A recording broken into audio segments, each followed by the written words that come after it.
வடக்கு கிழக்கில் இருக்கிற எமது பாராளுமன்ற உறுப்பினர் இருக்கின்றார்கள். நான் இலங்கை ஆசிரியர் சேவை சங்கத்தின் தேசிய அமைப்பாளர் இருக்கின்ற பொழுது நான் விசேடமாக முல்லைத்தீவு, கிளிநொச்சி போன்ற தூர பிரதேச பாடசாலைகளுக்கு சென்றிருக்கிறேன். அங்கு ஆசிரியருக்கு பாரிய பிரச்சனைகள் காணப்படுகின்றது.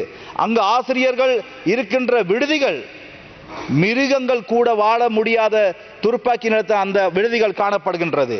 இன்று யாழ்ப்பாணத்திலிருந்து இந்த கிளிநொச்சி, முல்லைத்தீவு தூர பிரதேசங்களுக்கு ஆசிரியருக்கு பாடசாலைக்கு வந்து மீண்டும் செல்வதற்கான போக்குவரத்து வசதி கிடையாது. எனவே இவ்வாறான பிரச்சனைகள் தீர்க்கப்பட வேண்டும். எனவே கல்வி என்பது ஒரு நாட்டினுடைய கண். அந்த கல்விக்கு நாங்கள் எவ்வளவு முக்கியத்துவம் கொடுக்கின்றோமோ அதன்படிதான் அந்த நாட்டினுடைய வளர்ச்சி முன்னோக்கி செல்லும். எனவே இந்த நாட்டினுடைய இதுவரை இருந்த அரசாங்கங்கள் அவர்கள் நான் செய்யவில்லை என்று கூறவில்லை, இருந்தும் கல்விக்கான அவர்கள் ஒதுக்கீடு, கல்விக்கான அவர்களுடைய செலவீனங்கள் மிக மிக குறைவாகத்தான் இருந்தது. ஏனைய துறைகளை அவர்கள் முக்கியத்துவம் செய்தாலும் கூட இந்த கல்விக்கான முக்கியத்துவத்தை அவர்கள் செய்யவில்லை.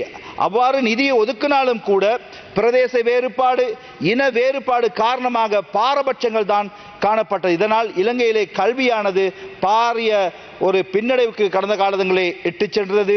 அது மட்டுமல்ல, நாங்கள் தொடர்ச்சியாக கேட்டுக்கொண்டிருப்பதுதான் இன்று மலையத்துக்கான ஒரு பல்கலைக்கழகம், அதே போல தேசிய பாடசாலைகள். இன்று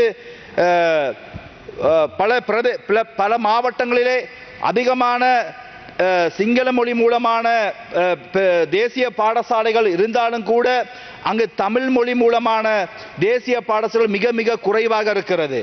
எனவே ஒவ்வொரு மாவட்டங்களுக்கும் அந்த மாணவர்களுக்கான கல்வியை கற்றுக்கொள்வதற்கான வாய்ப்பினை வழங்கப்பட வேண்டும். எனவே நாங்கள் எதிர்வரும் காலங்களிலே அங்கு அந்தந்த மாவட்டங்களில் இருக்கின்ற பாடசாலைகளை சிறந்த முறையிலே நாங்கள் அபிவிருத்தி செய்து அந்த மாணவர்களுக்கான சிறந்த வாய்ப்பினை வழங்குவதற்கு நாங்கள் தீர்மானித்திருக்கிறோம்.